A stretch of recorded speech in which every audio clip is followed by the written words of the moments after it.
57세에 개인 택시 몰기 시작 3년 뒤 그는 웃고 있을까, 울고 있을까? 이 나이에 뭘 더 할 수 있을까? 퇴직 후 대부분의 남성들이 한 번쯤은 품는 질문입니다. 하루아침에 명함이 사라지고 직장이라는 소속도 없어지면 막막함이 먼저 밀려오죠. 이제는 출근할 곳도 누군가 필요로 해주는 느낌도 사라지니까요. 그래서 많은 분들이 개인 택시를 고민합니다. 운전이라면 자신 있고 시간도 자유롭고 무엇보다 당장 수입을 만들 수 있다는 점에서 매력적으로 보이죠. 실제로 50대 후반 60대 초반 남성들 사이에선 개인 택시가 은퇴 후 최후의 보루처럼 여겨지는 경우도 많습니다. 그런데 과연 3년 후 그 선택은 어떤 결과를 남겼을까요? 현실은 냉정하다. 개인 택시의 기대 vs 현실. 개인 택시는 분명 단기간에 시작할 수 있고 일정 소득을 만들 수 있는 일입니다.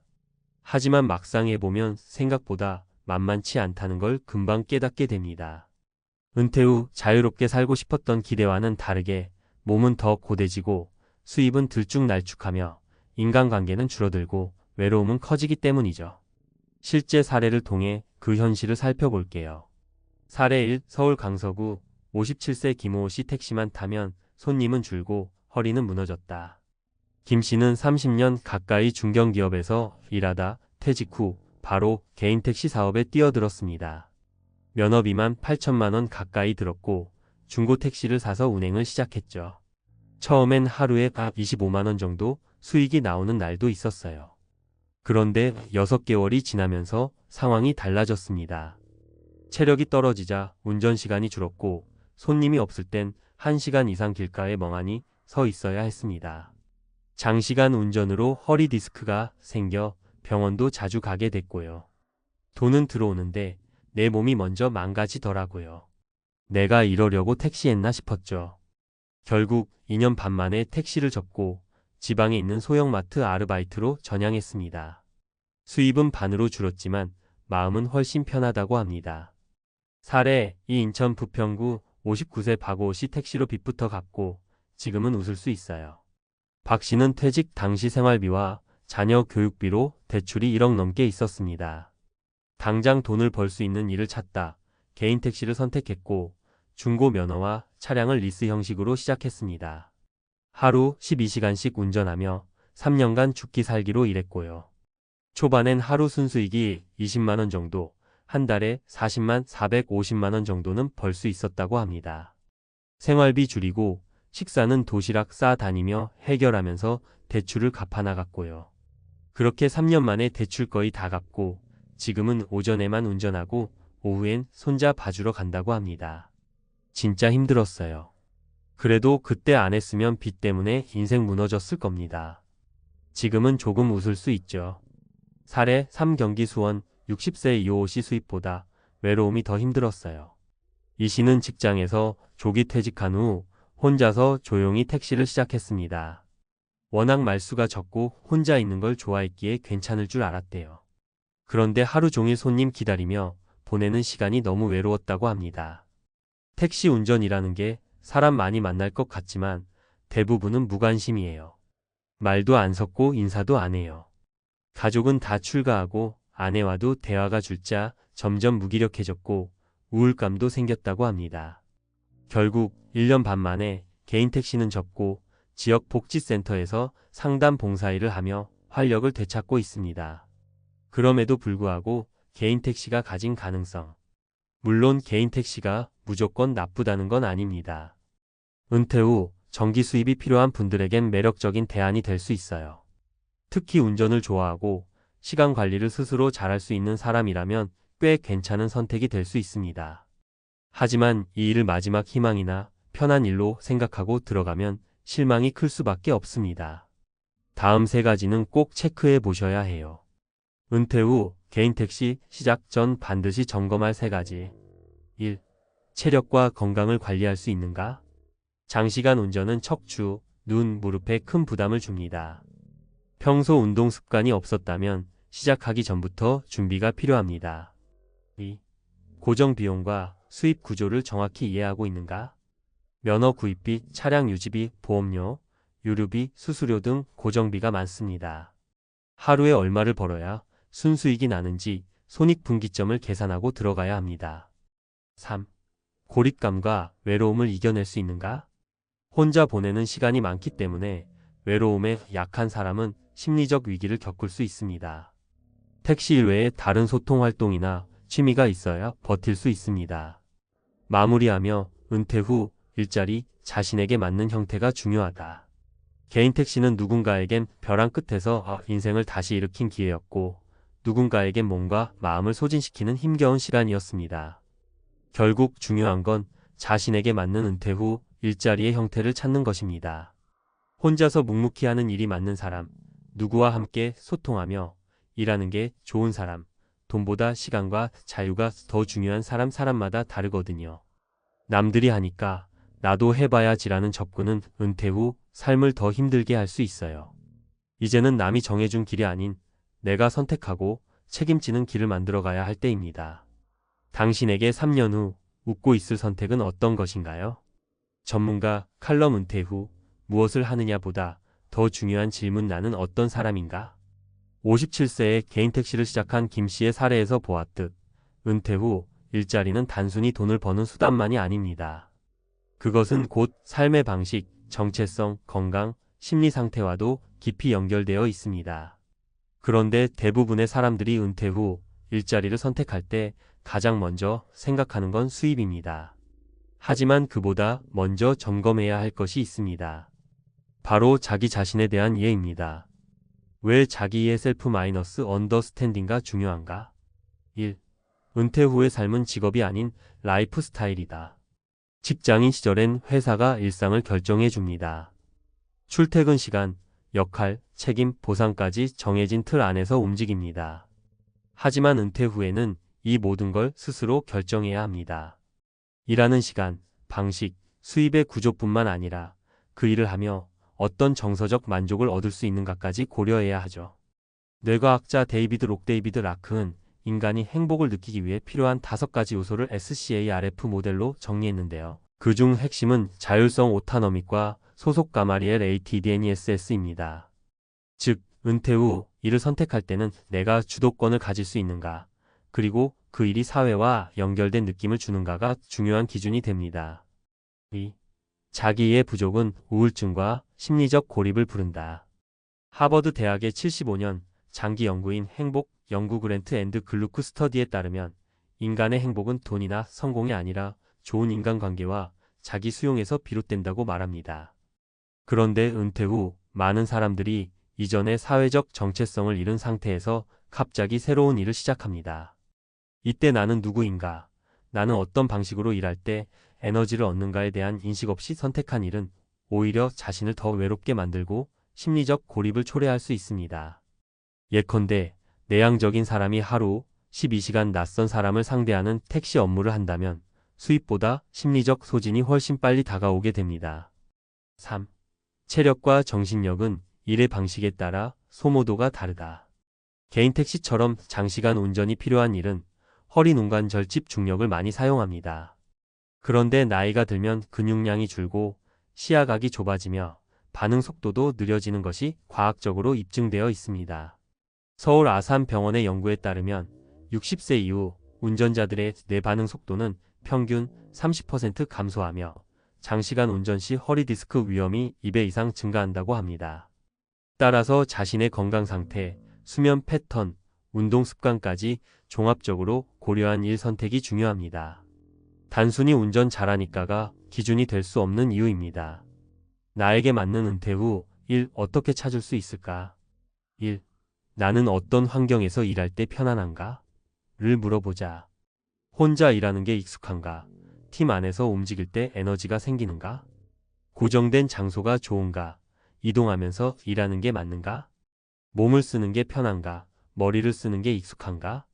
이런 질문들이 적성이 아니라 실제 일할 수 있는 환경을 점검하는 데 중요합니다. 2. 라이프 스타일 기반 직업 목록을 비교해보자. 라이프 스타일 추천 직업 예시. 활동적이고 야외 활동 선호 배달, 농업 보조, 마을버스 운전, 도시락 배송. 조용하고 혼자 있는 걸 선호 독서실 도서관 관리직, 재택 번역 글쓰기, 택배 분류. 사람들과 대화 좋아한 마트 안내, 카페 운영, 상담 도우미, 문화센터 강사. 체력 자신 없고 시간 유동적 유튜브 운영, 중고거래 사업, 전자책 쓰기, SNS 운영. 3. 작게라도 테스트해보는 실험을 하자. 퇴직 직후 바로 개인 택시나 사업을 시작하기보다 일주일 혹은 한 달 정도 직접 체험해보는 것이 중요합니다. 요즘은 단기 플랫폼 노동, 체험 교육, 멘토링 제도 등이 많아졌기 때문에 충분히 사전 검증이 가능합니다. 이에 중고나라로 중고거래, 실험 재고 없이도 가능한 소규모 판매. 택시 대신 대리운전 앱 알바로 테스트 장시간 운전 적성 체크. 은퇴자, 커뮤니티 참가, 다른 은퇴자들의 실제 후기 청취. 결론 은퇴 후 진짜 중요한 건 일이 나를 살리는가이다. 우리는 살아온 수십 년간 직업이 돈을 벌기 위한 수단이라고 배워왔습니다. 하지만 은퇴 후에는 그 공식이 바뀝니다. 이제 직업은 삶의 의미를 만드는 수단, 자존감을 유지하고 관계를 지속하는 도구가 되어야 합니다. 그래서 은퇴 후 일자리 선택의 핵심은 돈보다 먼저 나를 아는 것입니다. 57세에 개인 택시를 시작한 사람의 3년 후가 웃음일지 눈물일지는 택시 때문이 아니라 그 선택이 나에게 맞는 선택이었는가에 달려 있습니다. 그러니 묻고 시작해보세요. 내가 진짜 원하는 은퇴 후 삶은 어떤 모습인가요? 60대. 이제 좀 쉬어도 되지 않을까 싶었던 나이입니다. 하루 30년 넘게 회사를 다녔고 자식들도 다 키웠고 이제 남은 인생은 나를 위해 살아도 된다고 생각했던 그때. 그런데 막상 은퇴하고 나니 현실은 정반대였습니다. 국민연금만으로는 턱없이 부족하고 건강보험료며 각종 공과금에 허덕이기 시작하면서 어디라도 다시 나가 일해야겠다는 생각이 들기 시작합니다. 그때 눈에 들어온 것이 바로 요양보호사 자격증이었습니다. 비교적 나이 제한이 없고 단기간 교육으로 자격을 딸 수 있다는 점에서 많은 5060대 여성들이 선택하는 직업이기도 합니다. 하지만 막상 발을 들여놓고 나면 이 일이 이렇게 힘든 줄 몰랐다는 말이 절로 나옵니다.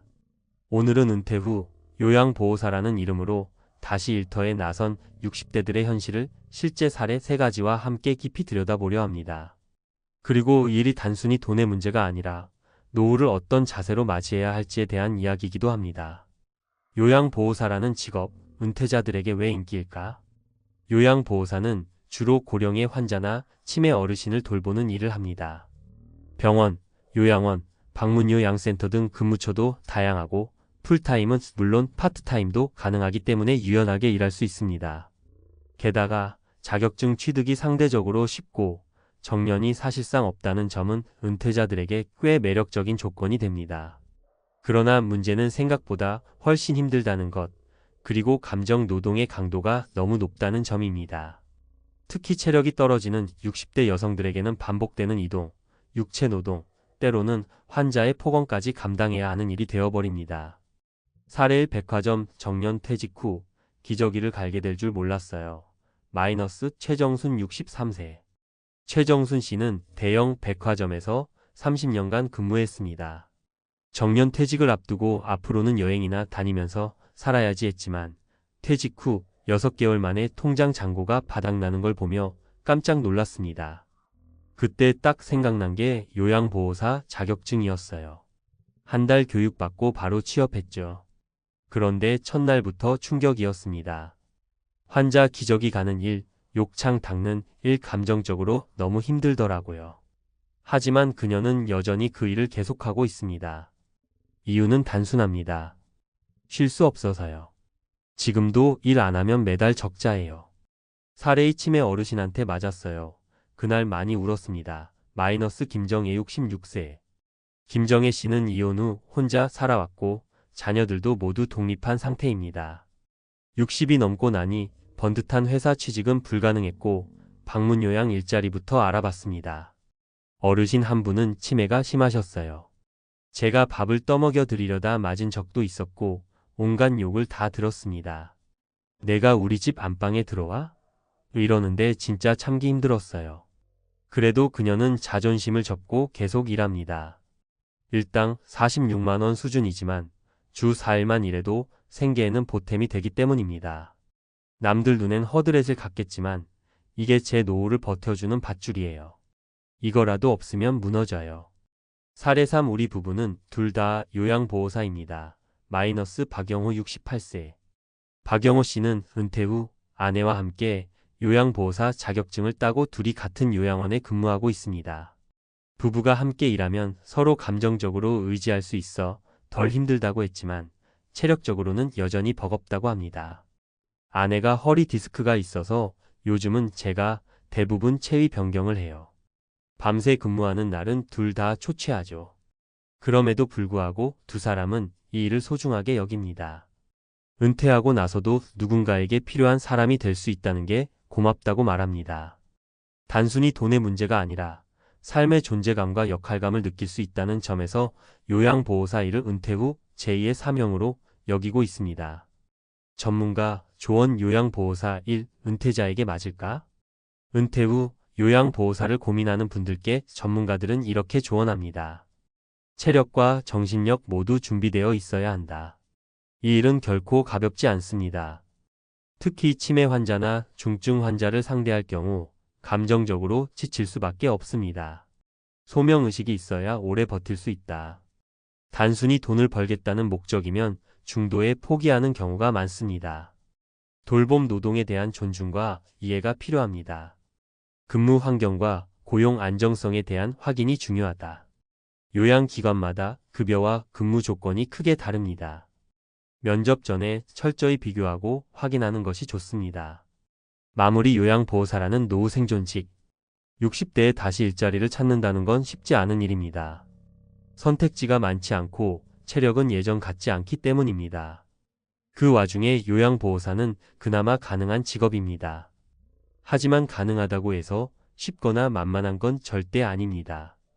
여기서 중요한 건 노후 준비가 단순한 재정 계획이 아니라 어떤 삶을 살 것인가에 대한 인생 설계라는 점입니다.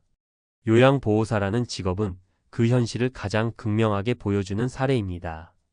당신은 은퇴 후 어떤 삶을 꿈꾸고 계신가요? 그리고 그 삶을 준비하고 계신가요? 늦지 않았습니다. 지금부터라도 노후 생존력을 키워야 할 때입니다. 은퇴 이후 요양보호사를 선택하는 이유. 고령자 일자리의 구조적 현실. 60대 이상 고령층이 은퇴 이후 다시 일을 찾는 가장 큰 이유는 경제적 필요입니다. 국민연금 수령액은 개인마다 다르지만 평균 월 62만 원 수준 2023년 기준으로 단독 생계는 사실상 어렵습니다. 게다가 국민연금 수령 개시 연령이 65세로 늦어지면서 60세 전후 은퇴자들은 연금 공백기를 메울 소득원이 필요한 상황입니다. 이때 선택 가능한 일자리는 제한적입니다. 건강이 좋고 학력이 높더라도 60대 이상의 취업률은 40%를 넘지 못하며 단순 노무직 중심의 일자리로 편중되는 경향이 있습니다. 요양보호사 직종은 이 틈을 메워주는 대표적인 고령자 취업 분야입니다. 요양보호사란 어떤 직업인가? 요양보호사는 노인장 기호 양보험제도 2008년 도입에 따라 노인의 신체활동 및 가사 지원을 담당하는 전문 인력입니다. 노인 요양시설, 주간보호센터, 방문 요양 서비스 등에서 근무하며 대상자는 치매 중풍 고혈압 당뇨 등으로 일상생활이 어려운 65세 이상 고령자가 주를 이룹니다. 주요 업무. 식사, 배변 목욕, 체위 변경 등 일상생활 지원. 말벗 정서적 교류. 의료기관 동행. 생활기록지 작성 및 기관보고. 요양보호사 자격 취득 방법. 1. 교육과정 수료 총 240시간. 이론 교육 80시간. 실기교육 80시간. 현장 실습 80시간. 2. 자격시험 응시 및 합격. 한국보건의료 인국가시험원 주간. 100점 만점 기준 과목별 40점 이상, 평균 60점 이상. 3. 자격증 발급 후 취업. 민간요양기관, 재가복지센터, 요양병원 등의 지원 가능. 교육비용은 약 30만 50만 원 수준이며 일부 지자체 및 고용센터에서는 국비 지원 또는 교육비 일부 환급 제도도 시행 중입니다. 장점과 단점 은퇴자, 관점에서의 요양보호사 직업 분석. 항목 장점 단점. 진입장벽 자격증, 취득 시험 단기 교육 실습 및 체력 요구. 고용 안정성 고령자, 취업 장려로 수요, 지속 임시직 비율 높음, 계약직 다수. 근무 시간 파트타임 가능, 일정 선택 유연 스케줄 불안정, 감정 노동 많음. 소득월 10만 180만 원 수준, 주 35일 기준 고강도, 노동 대비 낮은 보수. 사회적 가치 누군가에게 꼭 필요한 존재가 됨 돌봄 노동에 대한 낮은 사회적 인정. 요양보호사 수요는 앞으로도 늘어난다. 통계청 자료에 따르면 2025년이면 전체 인구의 20%가 65세 이상, 이른바 초고령 사회에 진입합니다. 동시에 치매, 중풍 등 장기 요양이 필요한 노인의 수도 급증하고 있습니다. 장기 요양보험 등급 판정 인원 2013년 약 38만 명, 2023년 약 107만 명. 요양보호사 수요 역시 연 35만 명 수준 증가 중. 즉, 요양보호사는 고령화 사회에서 지속적으로 성장할 직업군이며 은퇴 이후 경제활동을 이어가야 하는 중장년층에게는 비교적 안정적인 기회를 제공합니다. 이 직업을 고려할 때 반드시 알아야 할 점. 체력과 정서적 준비는 필수입니다. 단순한 가사 도우미 업무가 아닙니다. 기저귀 교체, 욕창 관리, 거동 보조 등 신체적 부담이 큰 업무가 다수 존재합니다. 또한 치매 환자의 반복된 언어, 폭언 등에 감정적으로 소진되기 쉽습니다. 사전 기관 선택이 중요합니다. 시설마다 근무 환경, 급여 체계, 대상자 수, 안전 대책 등이 천차만별입니다. 고용 계약 전에는 계약 조건, 교육 지원 여부, 휴게 시간, 안전장비 제공 여부 등을 반드시 확인해야 합니다. 중장기적으로는 자격증 업그레이드도 고려할 수 있습니다. 이에 요양보호사, 간호조무사, 사회복지사 2급 등 경력과 실무 경험을 바탕으로 돌봄 전문가로 커리어 발전이 가능합니다. 결론, 요양보호사는 생존형 직업이자 의미 있는 일. 60대 이후의 삶은 더 이상 은퇴가 끝이 아닙니다. 연금, 저축, 자산만으로는 부족한 시대에서 우리는 노동을 통해 노후를 유지해야 하는 새로운 패러다임을 마주하고 있습니다. 요양보호사는 그런 현실 속에서 은퇴자들에게 일자리로서의 현실성과 사회적 역할로서의 의미를 동시에 지닌 직업입니다. 하지만 감정 소진과 신체 부담이 큰 만큼 진지한 고민과 사전 준비 없이 단순히 돈벌이로 접근했다가는 중도 포기율이 매우 높습니다. 따라서 요양보호사라는 선택을 고민 중이라면 자신의 체력, 성향, 삶의 방향에 맞는지 충분히 판단하고 노후에도 지속 가능한 노동을 위한 전략적 선택으로 바라보시길 권합니다. 공항 문을 열고 나오는 순간 낯선 듯 익숙한 공기가 훅 들어왔다. 환영 나올 가족도 없고 마중 나온 친구도 없었다. 그런데도 갑자기 눈물이 났다.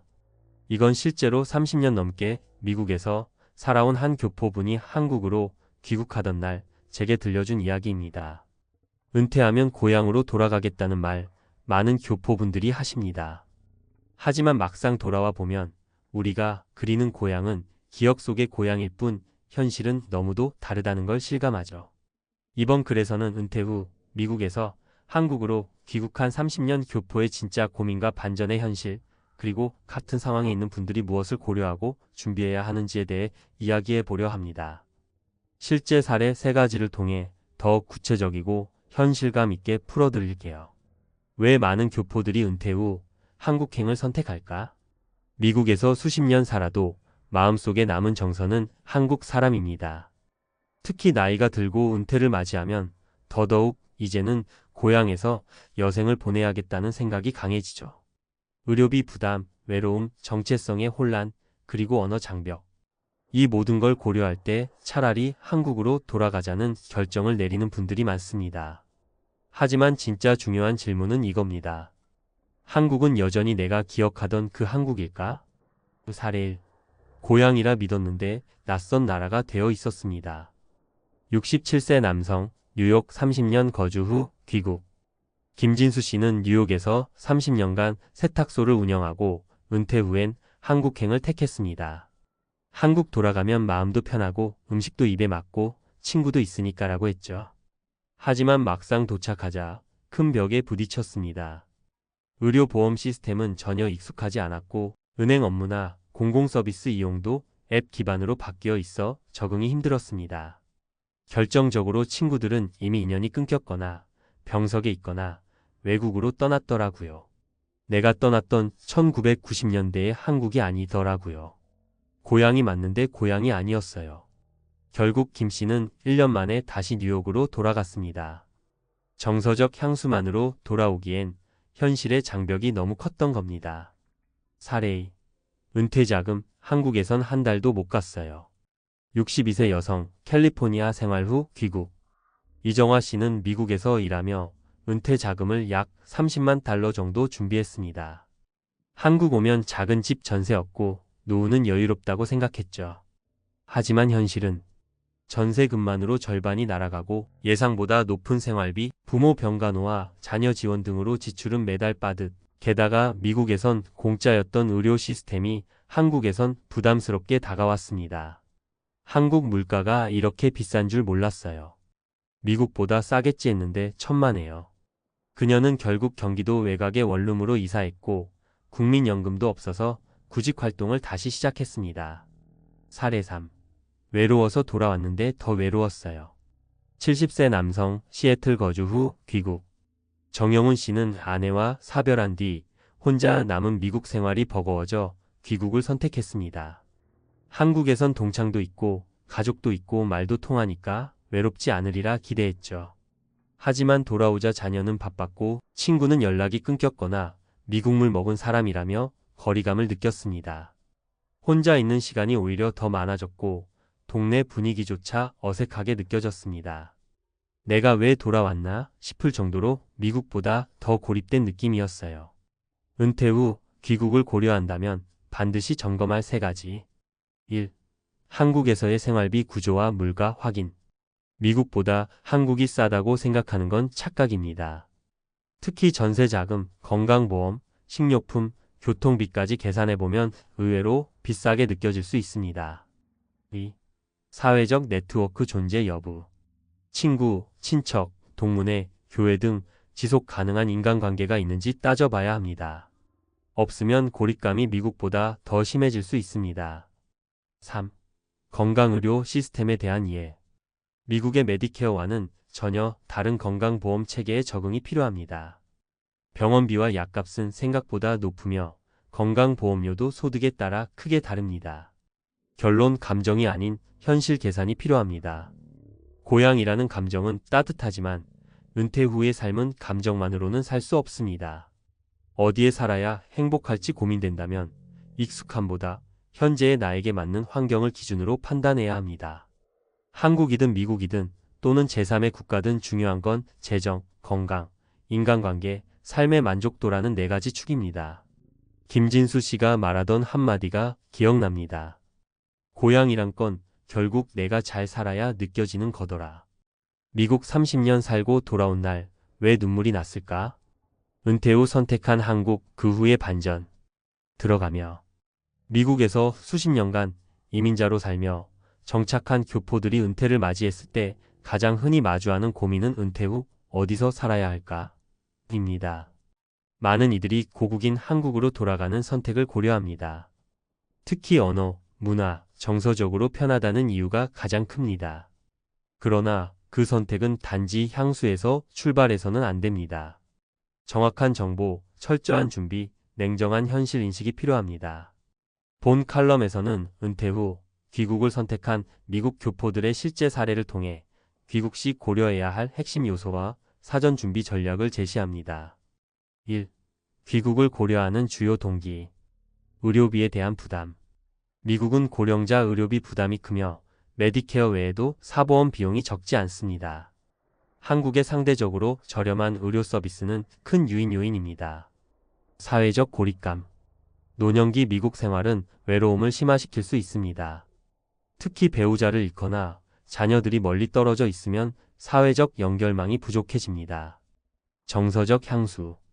고국의 언어, 음식, 문화에 대한 향수는 은퇴 후 귀국 결정에 있어 감정적으로 큰 영향을 미칩니다. 2. 하지만 현실은 예상과 다르다. 사례 1. 정착 실패. 한국은 더 이상 내가 알던 나라가 아니었다. 한 67세 남성은 뉴욕에서 30년간 세탁소를 운영하다 은퇴 후 귀국했지만 디지털화된 행정 시스템, 복잡한 건강보험 제도, 끊긴 인적 네트워크로 인해 적응에 실패했습니다. 결국 그는 1년 만에 다시 미국으로 돌아갔습니다. 사례 2. 생활비 오산 은퇴 자금 1년도 안 돼 바닥. 62세 여성은 은퇴 자금으로 약 30만 달러를 마련했지만 수도권 전세 비용, 예상보다 높은 한국 물가, 자녀 지원 비용 등으로 인해 매달 적자 상태로 접어들었습니다. 국민연금이 없었던 그녀는 결국 다시 구직 활동에 나서야 했습니다. 사례 3. 정서적 고립. 외로워서 왔는데 더 외로웠다. 70세 남성은 배우자와 사별 후 귀국했지만 자녀는 바쁘고 친구들은 이미 멀어졌으며 커뮤니티에 적응하지 못해 미국보다 더 깊은 외로움을 느끼게 되었습니다. 3. 귀국 전 반드시 고려해야 할 핵심 3요소. 1. 생활비 및 주거비 분석. 한국은 저렴하다는 편견은 위험합니다. 수도권의 경우 1인 거주 기준 월 150만 200만 원 수준이 소요되며 주택 전세금이나 보증금도 크게 부담됩니다. 특히 고정지출 건강보험료, 관리비, 통신비 구조를 사전에 철저히 분석해야 합니다. 2. 국민건강보험 제도 이해. 귀국 후 국민건강보험 지역 가입자가 되면 소득 재산 기준으로 보험료가 책정됩니다. 특히 미국 내 자산이나 연금 소득이 국내 신고 대상이 될 경우 보험료가 급증할 수 있습니다. 의료 체계와 보장 범위, 병원 접근성도 사전 조사 필요. 3. 사회적 네트워크 유무. 귀국 후 삶의 만족도를 결정짓는 가장 큰 요소는 사회적 연결망입니다. 친구, 친척, 동문, 교회 등 재건 가능한 관계 기반이 있는지 확인하고 없을 경우 새로운 커뮤니티에 진입할 전략을 세워야 합니다. 4. 전문가의 조언. 귀국이 아닌 전략적 이중거주도 고려하라. 귀국을 전면적으로 결정하기보다 12년 단위의 트라이얼 거주, 즉 한국 마이너스 미국 이중생활을 시도해보는 전략이 바람직합니다. 계절별로 체류지를 달리하며 비교 체험할 수 있고 국민건강보험, 세금, 연금 수령 여부도 시뮬레이션 가능합니다. 또한 귀국 후 영구 정착이 아닌 미국 내 커뮤니티 기반을 유지하면서도 한국을 자주 방문하는 부분 귀국 파셜 리타이어먼트 전략도 고령 교포들에게 효과적인 대안이 됩니다. 5. 결론. 은퇴 후 거주지는 정서보다 지속 가능성이 기준. 한국이든 미국이든 어디에서 은퇴 후 삶을 살아가든 가장 중요한 기준은 다음 세 가지입니다. 경제적 지속 가능성, 건강관리 시스템에 대한 접근성, 고립되지 않는 사회적 관계망 유지.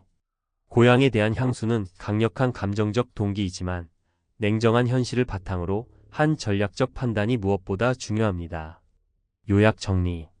항목 귀국 전 확인사항. 생활비 월 15만 200만 원 가능 여부.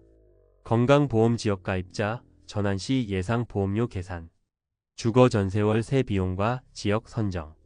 사회적 관계 기존, 네트워크 유무 및 커뮤니티 진입 전략. 의료 시스템. 본인 건강 상태에 따른 병원 접근성 평가. 귀국은 끝이 아니라 삶의 다음 챕터를 여는 선택입니다. 하지만 감성으로만 선택한다면 낯선 고국에서 다시 외로운 이방인이 될 수도 있습니다. 데이터 기반의 준비와 냉정한 자기 진단이야말로 진짜 성공적인 귀국의 출발점입니다. 필요하시다면 다음 칼럼에서는 귀국 전 사전 준비 체크리스트와 귀국자, 인터뷰 기반 생존 전략을 더 구체적으로 다뤄드릴 수 있습니다. 60에 다시 돌아간다면 인생에서 무엇을 가장 후회할까요? 50대와 60대가 마주하는 현실은 생각보다 냉혹합니다. 은퇴는 축복이 아닌 또 다른 시작일 수 있습니다. 매달 쌓이는 고정비, 줄어드는 수입, 그리고 다가오는 건강 문제. 이런 상황 속에서 내가 왜 그때 준비하지 않았을까라는 후회가 밀려옵니다. 그렇다면 만약 다시 60으로 돌아갈 수 있다면 무엇을 반드시 다르게 해야 할까요? 오늘의 이야기는 그 답을 찾는 과정입니다. 60으로 돌아간다면 무조건 이렇게 살 겁니다. 서론. 60대가 된 많은 분들이 공통적으로 말하는 후회가 있습니다. 그때 그렇게 하지 말았어야 했는데, 미리 알았더라면 이렇게 힘들지 않았을 텐데. 그렇습니다.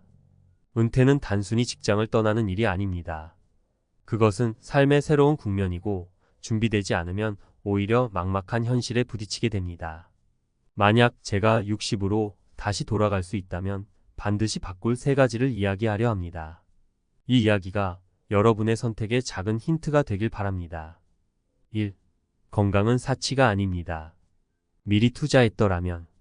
가장 흔한 후회는 건강관리입니다. 건강은 돈으로 살 수 없는 유일한 자산이죠. 저의 한 지인은 50대 중반까지만 해도 대기업에서 승승장구하며 은퇴 후 여행이나 다니며 살겠다는 꿈을 꾸던 사람이었어요. 하지만 정작 은퇴 후 무릎 통증과 당뇨로 고생하면서 제대로 걷기도 힘든 상황이 되었습니다. 결과적으로 은퇴 후 모은 돈 대부분이 병원비로 나가고 말았죠. 그분이 항상 말합니다. 시간과 돈이 있을 때 운동하고 몸을 관리했어야 했어. 건강관리는 거창한 게 아닙니다. 꾸준한 운동, 규칙적인 식사, 충분한 수면만으로도 큰 차이를 만들 수 있어요. 60대에 접어들면 이미 몸은 많은 신호를 보내고 있습니다. 하지만 바쁘다는 이유로 혹은 나는 괜찮겠지라는 낙관으로 무시하면 큰 대가를 치르게 됩니다. 2. 관계를 소중히 대하지 않았던 내 모습. 사람은 누구나 혼자 살 수 없습니다. 은퇴 후 느끼는 가장 큰 공허함 중 하나가 바로 단절감입니다. 제 또 다른 지인은 은퇴 후 농촌으로 귀촌하면서 도시의 모든 인간관계를 끊어버렸습니다. 시끄러운 인간관계 이제 끝내고 조용히 살겠다고 했죠. 그러나 2년이 지나면서 그는 외로움에 지쳐 다시 도시로 돌아왔습니다. 오히려 나이를 먹으면서 더 많은 공감과 위로가 필요하다는 것을 뒤늦게 깨달았죠. 인간관계는 젊을 때처럼 자주 만나는 것만이 중요한 게 아닙니다. 진심 어린 관심과 정기적인 소통만으로도 관계를 유지할 수 있습니다. 특히 가족과의 유대는 매우 중요합니다.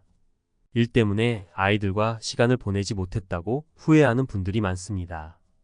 은퇴 후에는 자녀와 함께 보내는 시간이나 새로운 친구를 만들 기회를 놓치지 않아야 합니다.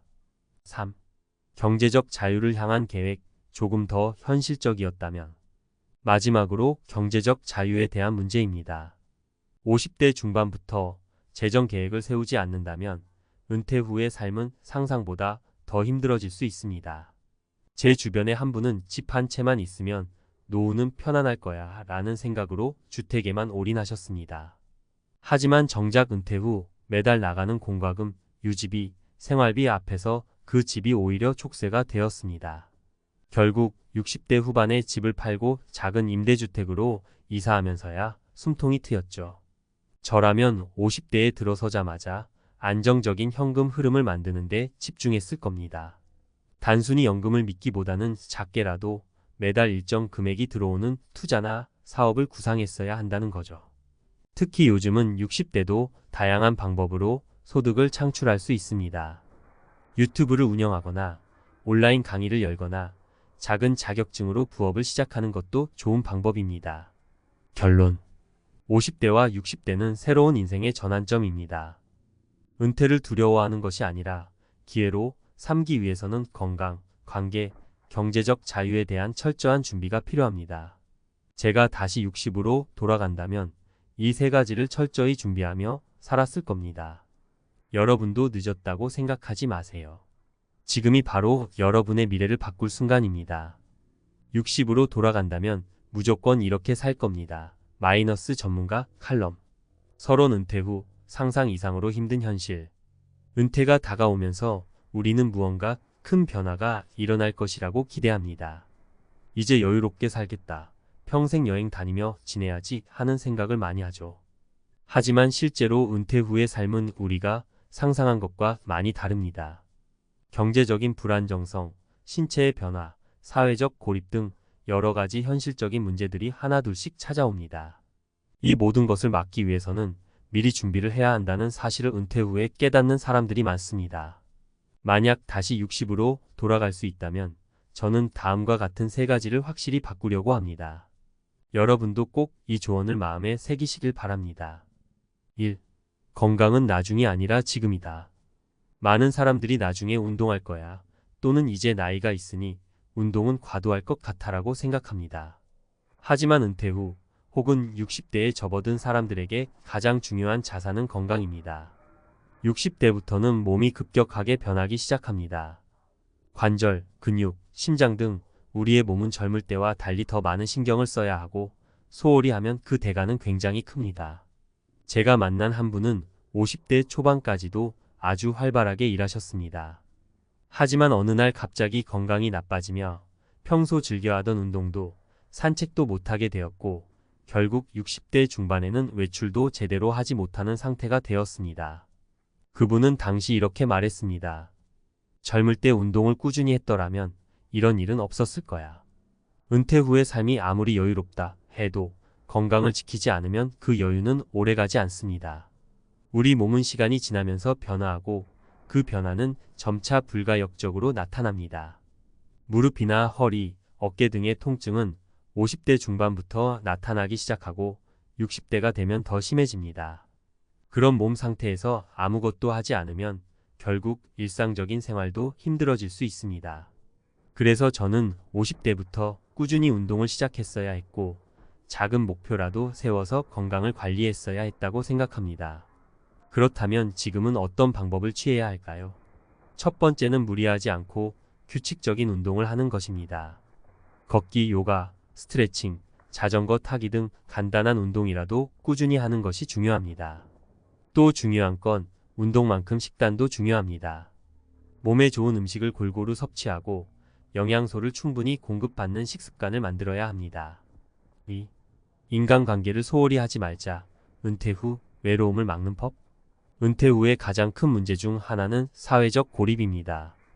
직장을 다니면서 우리는 매일 다양한 사람들과 교류하고 일정한 사회적 네트워크를 유지합니다. 하지만 은퇴 후에는 그 네트워크가 단절되기 쉽습니다. 특히 대부분의 사람들이 주로 직장 동료들과 교류했기 때문에 은퇴 후엔 외로움이 급격하게 다가올 수 있습니다. 제가 만난 또 다른 분은 은퇴 후 혼자만의 시간을 즐기겠다며 일부러 사람들과의 만남을 줄였습니다. 그러나 몇 년이 지나면서 그는 사람들과의 소통이 점점 어려워지고 있다는 것을 느꼈습니다. 나이가 들어가면서 사람들과의 소통은 더 중요해지기 때문입니다. 그분은 이렇게 말했습니다. 친구들, 가족들과 자주 연락을 하고 소통하는 게 얼마나 중요한지 늦게나마 깨달았다. 저는 이분의 말을 들으며 정말 중요한 교훈을 얻었습니다. 은퇴 후에는 인간관계를 더욱 소중히 여겨야 합니다. 특히 가족과의 관계는 더욱 중요합니다. 자녀들과의 소통, 친구들과의 만남, 커뮤니티 활동 등을 통해 사회적 유대감을 지속적으로 유지하는 것이 은퇴 후의 삶을 풍요롭게 만들어줄 수 있습니다. 매일 만나는 사람들이 적어진다고 해서 외로움을 무시하고 살아가면 안 됩니다. 인간관계는 단순히 외부와의 연결이 아니라 내 마음의 건강에도 영향을 미치기 때문입니다. 은퇴 후에는 적어도 한 달에 한 번이라도 가까운 사람들과 만나는 기회를 만들고 사회적 모임에 적극적으로 참여하는 것이 중요합니다. 3. 경제적 자유를 위한 철저한 준비. 작은 것부터 시작하기. 많은 사람들이 은퇴 후에는 수입이 줄어들 것이라는 사실을 인식하지 못한 채 살아갑니다. 집 한 채만 있으면 될 거야. 연금만 있으면 생활이 가능할 거야 라는 생각을 하지만 현실은 그렇지 않습니다. 저는 그동안 경제적인 준비를 제대로 하지 않았던 점이 가장 큰 후회로 남습니다. 여기서 중요한 점은 단순히 수입이 줄어든다는 사실이 아니라 내가 할 수 있는 경제적 활동이 제한적이라는 것입니다. 한 예로 은퇴 후 모든 시간을 놀고 싶다는 마음을 갖고 있지만 의외로 많은 은퇴자들이 경제적 자유를 느끼지 못하고 살아갑니다. 제 친구는 은퇴 후 경제적 여유가 생길 줄 알았지만 의료비, 생활비 등 예기치 못한 지출이 계속해서 나가면서 결국 다시 일자리를 찾아야 했습니다. 그 친구는 돈은 준비된 자만 얻는 거란 걸 느꼈다고 말했습니다. 따라서 은퇴를 준비하는 데 있어서 경제적인 부분은 미리 준비하는 것이 중요합니다. 예를 들어 직장을 다니면서도 조금씩 투자를 시작하거나 추가적인 소득원을 마련해 두는 것이 필요합니다. 요즘은 유튜브나 블로그, 온라인 강의 등을 통해 은퇴 후에도 소득을 창출할 수 있는 방법이 많이 있습니다. 단지 돈을 많이 벌어야 한다는 생각에서 벗어나 어떻게 안정적인 소득을 만들 수 있을까를 고민하는 것이 중요합니다. 결론. 은퇴 후 행복한 삶을 위한 준비. 60대는 새로운 인생의 시작입니다. 은퇴가 곧 삶의 끝이 아니라 또 다른 기회의 시작일 수 있다는 점을 잊지 말아야 합니다. 하지만 이 기회를 제대로 살리기 위해서는 건강, 인간관계, 경제적 자유에 대한 준비가 필요합니다.